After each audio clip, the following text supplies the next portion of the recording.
Steve in Manhattan, hello. Alan, how are you? Good evening. Question. I was wondering if you could be a matchmaker and possibly hook me up with Monica, the good doctor's sister? No. Why is that? I'm employed gainfully. I'm very articulate. I'm handsome. Why would you be against something like that? It's not my thing, sir. I do not fix people up with. It's not my thing. I mean, I'm not. I'm not going to. Could we ask the doctor? Could I? What? Could we ask? Hey, Monica, this guy called my show. Wants to meet you. Hey, what do you think? You see, now you're. Oh yeah, Alan, that'd be great. I can't wait to meet this guy I never heard of and know nothing about. That'll be fantastic. See, now you're talking. Now you're being sexist. You're talking for your wife. I asked if we could ask the good doctor. I wasn't referring to Miss Crowley herself. I was referring to Jocelyn. And now you're being sexist. Oh, I'm going to go to my wife. Hey, honey, some guy called my show. Wants to meet your sister. What do you think? Oh, and Jocelyn will say, that's a great idea. I bet they'd be great together. Well, I'm not a nobody. I carried your ratings at DVD before before the station. Oh, he's a somebody. He's a somebody. He helped me get ratings on WEBD because he was one of my listeners. Oh, in that case, I think Monica ought to meet him and maybe marry him. Listen, Alan, I think I provided. Sir, you sound desperate, sir. I'm not desperate. I just want your show. There's a difference. You want my show? What do you want my show? So you want my sister-in-law and you want my show? Yes, and to be honest, the latter before the former. All right, go ahead. All right, the show's yours. Take over. Go ahead. All right, I want a call. You're on. You're on. Go ahead. I'm waiting for a caller. You don't do a show by going, I'm waiting for a caller. You're on, sir. No. You're on. This is your show now. I've given you the show. You don't have any calls yet. Go. From Chicago. All right. The problem with talk radio in general is people like Mr. Combs, who, first of all, his diatribe was tongue-in-cheek. He obviously loves kids, even though he's not capable of having any of himself. The issue isn't that. Are you hosting a show, or are you responding to something I said? You're now the host of this show. I've just given you this show. Take the show and own it. Own the show, sir. You're not doing it. Own it. Own it, baby. You're interrupting. You're interrupting, Alan B. Combs. You've yielded the floor. Now give me the floor and stop interrupting. We're going to get back to this country when people start working for a living and stop bellyaching and complaining why they haven't had more success in this country.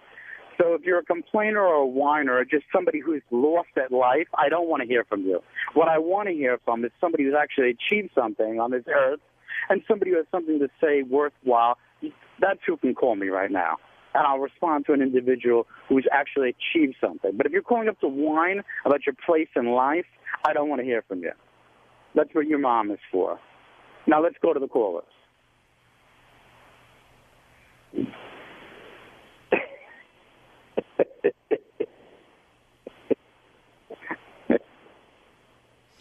Oh, yeah, you'd be great taking over for me, sir. Oh, cut it out. What you did was you put me on hold. No, I didn't put you on hold. You were not on hold. You muted me. I did not. I did not. I did not Look, mute it's an old radio. It's an old radio. I didn't mute you. First of all, you gave me stage fright because I thought. Wait! Oh, you have stage fright. The guy calls up. Come back from a hard break. Wait a minute. First you want my sister-in-law, and then you want my show. What do you want next? My apartment? Did you not make me come back from a hard break? Yes or no? You made me come back from a hard break to begin with. You're on the air, pal. I mean, you got to perform, and if you don't get calls, I did perform, and you muted me. I did not. I did not mute you. Okay, if you didn't mute me, which I know there's a standard trick. No, it's not. I did not mute you. Why couldn't I hear the show over the phone I'm speaking into, besides talking to you? There's always that little echo in the back. Because nothing was on except you.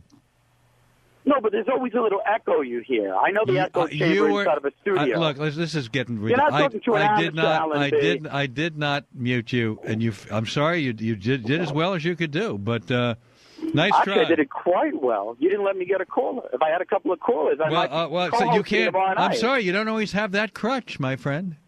Listen to me. You're a one percenter. That day night. Sometimes you don't have a couple of million, Alan. You don't know what I make. I know the day night deal. I wish I sold those networks. You made a couple of million off that deal. I lost money. I lost money on that network. You did not lose money that deal. You're fibbing. I was a part owner of a radio network. I did not make money on it. Now, will you let me go on the air with the book showing that you did not lose money? I don't have to show you my books. You have to. No, I know the books. That's what I'm saying. You don't know the books. I do know, and I won't say how I know. But if you let me, on the air, I'll show the books and prove to your audience that you're a fibber, that you're a liar. I didn't make money. You won't do it. You're a coward, Howard. Well, I'm a coward. You're a coward. You're a coward. I'm telling you. just said you won't let me do it. I'll prove to your audience that you made millions off that. I did not. I wish. I did not. I'm laughing because you're so absurd. I wish I'd made millions off it, but I did not. I was an investor, and I did not make money on it. Anyway, thank you for the call. He was talking about a network where I was a partner back in the 90s. And we syndicated me and Barry Farber and Dr. Joy Brown and Leslie Marshall. And I wish I'd made money on it, but I didn't. In any event, and I also wish I made as much money as people think I make. Then I'd really be doing well. We'll be back at 877-367-25.